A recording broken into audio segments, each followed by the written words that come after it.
उपस्थित हमारे साथ आए हुए कंपनी कमेटी की चेयरपर्सन भास्कर जी,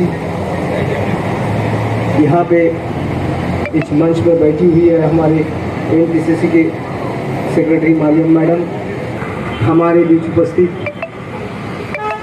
एनटीसीसी के सेक्रेटरी और हमारे मरियम मैडम जी, हमारे नंबे जी यूथ कांग्रेस के, और हमारे चमकता सितारा बम्बू ब्लॉक के श्री सुंदर राव जी, जो बहुत धाकड़ आदमी है, आज थोड़े कमजोर है, लेकिन वो मैक के सामने हो या कांग्रेस पार्टी का कोई भी धरना हो, वो सबसे आगे रहने वाला व्यक्ति है।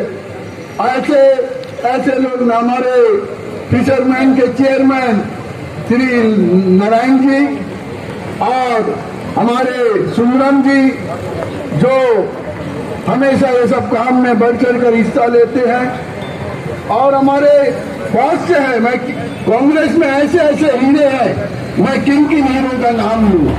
हमारे कांग्रेस पार्टी को अभी आपने सुना कि फारूक जी ने कितने विस्तार रूप से आप लोगों को बताया भारतीय जनता पार्टी के बारे में, कितना अच्छा तरीका से उन्होंने पेश किया। तो इसमें एक ही बात बनता है भारतीय जनता पार्टी के लिए कि सच्चाई छुप नहीं सकती, बनावट के वसूलों से, कि खुशबू आ नहीं सकती कभी बीजेपी के कमल के फूलों से। तो इनका इतिहास है, इनका जो चिन्ह है वो कागज का चिन्ह है, ये कभी इससे कोई तरह का खुशबू की उम्मीद नहीं रखते। अगर रखेंगे तो आपको 1000 रुपया में सिलेंडर खरीदना पड़ेगा। आप अगर इनसे उम्मीद रखेंगे इस कागज के कमल के फूल को, तो आपको 100 रुपया लीटर पेट्रोल खरीदना पड़ेगा। आज ऐसी नौबत में ये लोग लेके आए हैं। आज हमारे ऑटो के चालक भाई है, कितने कठिनाई से 300 रुपये का पेट्रोल डाल के भी दाम वसूल करना उनके लिए भारी बन जाता है। ये सब देखना होगा। आज इनका रोजी रोटी का समस्या है, इनके सामने आके खड़ा है। और ये लोग कहते हैं कि 70 साल में कांग्रेस ने क्या किया। मैं बताना चाहता हूँ, 70 साल में कांग्रेस ने जो आज जो कदम चलागा, रिबन काटने जा रहा है ब्रिज, वो किसका देन है? वो मनोरंजन वक्ता हमारे भूतपूर्व एमपी का देन है, जिन्होंने सालों साल उसके लिए संघर्ष किया, तब जाके वो 2 ब्रिज पास हुआ। और आज ये लोग रिबन काटने आते हैं। जिस तरह के बच्चा किसी का है, बाप का नाम देने सब पहुंच जाते हैं। तो ये हालत है आज भारतीय जनता पार्टी का। मेरे दोस्तों और साथियों, हमारे नौजवान साथियों, आपको सोचना होगा कि इस तरीके से भारत जलाओ पार्टी बीजेपी है, जिसके जरूरत आज हर लोग परेशान है, चाहे सरकारी कर्मचारी भाई हो, चाहे मजदूर भाई हो, चाहे व्यापारी भाई हो, आज सब परेशान है। आज जीएसटी लाके लोगों को परेशान किया जा रहा है। आज चीनी बंद कर दिया गया, गरीबों को जो राशन में चीनी मिलता था, ये लोगों ने चीनी बंद कर दिया। आप जो हमारे किसान भाई जो दिल्ली के बॉर्डर में बैठे हुए हैं, आज 1 साल से 800 लोगों ने अपने प्राणों की आहुति दी इस आंदोलन में। आज उसके बदौलत आज आगे आने वाले दिन में शायद हम लोग का राशन का चावल भी बंद हो जाएगा। जब किसान अनाज पैदा नहीं करेगा तो गरीब को कहां मिलेगा। आज दाल के दाम 100 को पार कर चुका है, ये आपको सोचना है। आज का तेल, खाने का तेल आज 200 रुपया पार कर चुका है। ये सब सोचना होगा मेरे दोस्तों और साथियों। आज लोग अपने बच्चों को एडमिशन कराने के लिए मेनलैंड जाने को सोचते हैं। 18,000, 15,000, 20,000 रुपया एक प्लेन का टिकट है। हम लोग इस द्वीप में 1255 किलोमीटर द्वीप में समुंदर पार करके यहाँ रहते हैं। हम लोग कितनी कठिनाई से गड्ढा वाले रोड में रहते हैं, हम लोग ऐसे जगह में रहते हैं, और सरकार हमें जाने के लिए, हमारे बच्चों का एडमिशन कराने के लिए हमें 18 से 20,000 रुपया का प्लेन का टिकट खरीदना होता है। हमारे मुर्दों को लाने के लिए पैसा देना पड़ता है।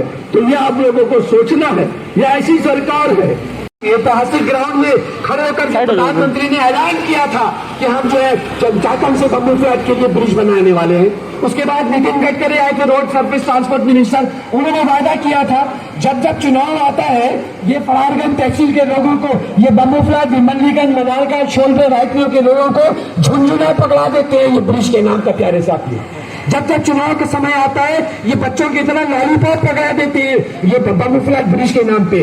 प्यारे साथियों, ये भारतीय जनता पार्टी जो महिलाओं की सम्मान की बात करती है, क्या कभी उन्होंने देखा कि हमारी माँ बहनें जो बम्बू फ्लैट से लेकर के शोलबे तक जो हमारी बच्चियां बाहर पोर्टल में काम करने के लिए जाती है, सरकारी नौकरियों में जाती है, दुकानों में काम करने के लिए जाती है, जब वो बच्चियां आती है या बम्बू फ्लैट जेटी में उतरती है या चाटम की जेटी में उतरती है, उनको बाथरूम जाना होता है। ये प्रकृति का कॉल है, ये नेचर का कॉल है। बच्चे 8 घंटे 9 घंटे लड़की बच्चे काम करके आती है।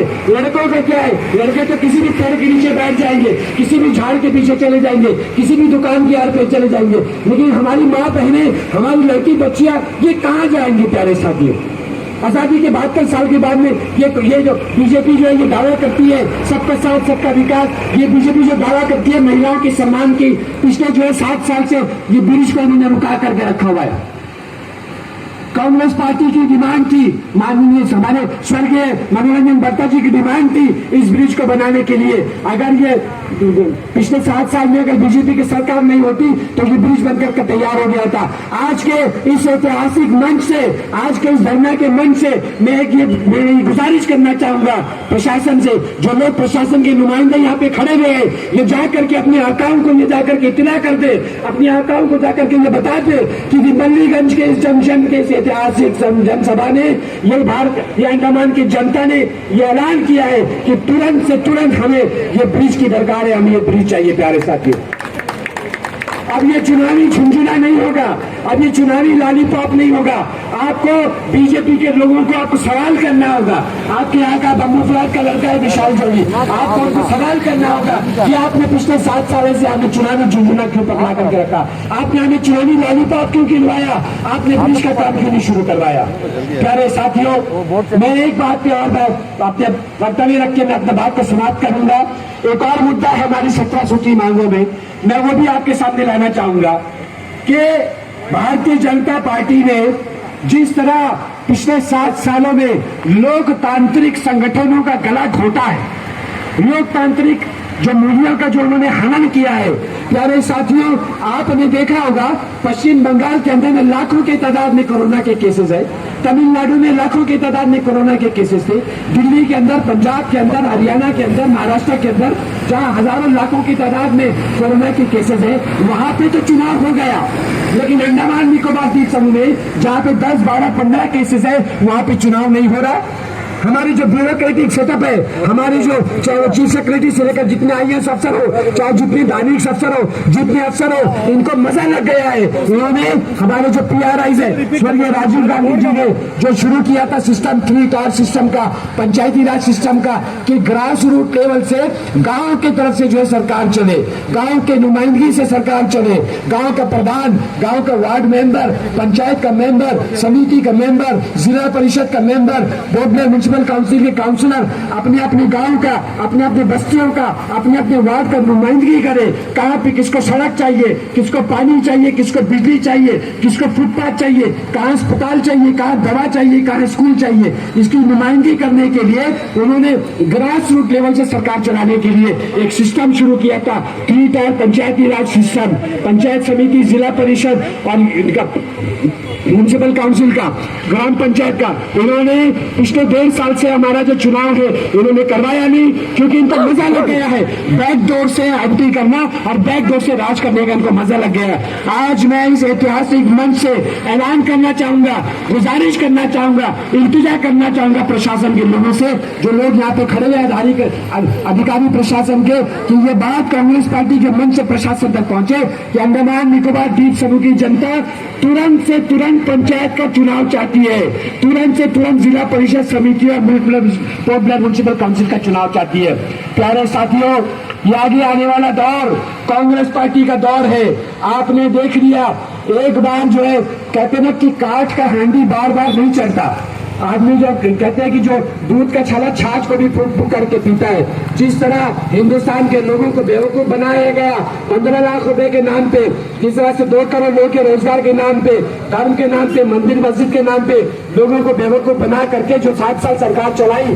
अब आपको ये बात समझ आ गया होगा कि कांग्रेस पार्टी ने आजादी के बाद से लेकर आज तक, जब हमारा मुल्क आजाद हुआ था 1947 में, उस वक्त हमारे देश की क्या दशा और दिशा थी, किस तरह से हिंदुस्तान को उन्होंने संजो करके यहाँ तक पहुंचाया। आज वही जो हमारा रेल, हमारा प्लेन, हमारी सारी बड़े बड़े जो पब्लिक अंडरटेकिंग कंपनीज है, इनको भारतीय जनता पार्टी बेच रही है। अगर इसी सिलसिला चलता रहा तो इस देश को ये लोग खोखला कर देंगे और 1947 में जो हिंदुस्तान का उस कगार पे लाकर खड़ा कर देंगे। प्यारे साथियों, ये आप लोगों को समझने का वक्त है। उसी उम्मीद के साथ कि इस बात पे आप गौर करेंगे और कांग्रेस पार्टी के लोगों के हाथों को मजबूत करेंगे। मैं अपना वक्तव्य समाप्त करता हूँ। जय हिंद। अंडमान से जुड़ी सभी छोटी बड़ी खबरें देखने के लिए हमारे अपने न्यूज आज तक यूट्यूब चैनल को सब्सक्राइब करें और बेल आइकॉन प्रेस करना ना भूलें। हमारा अपना न्यूज आज तक, अब सच देखेगा अंडमान।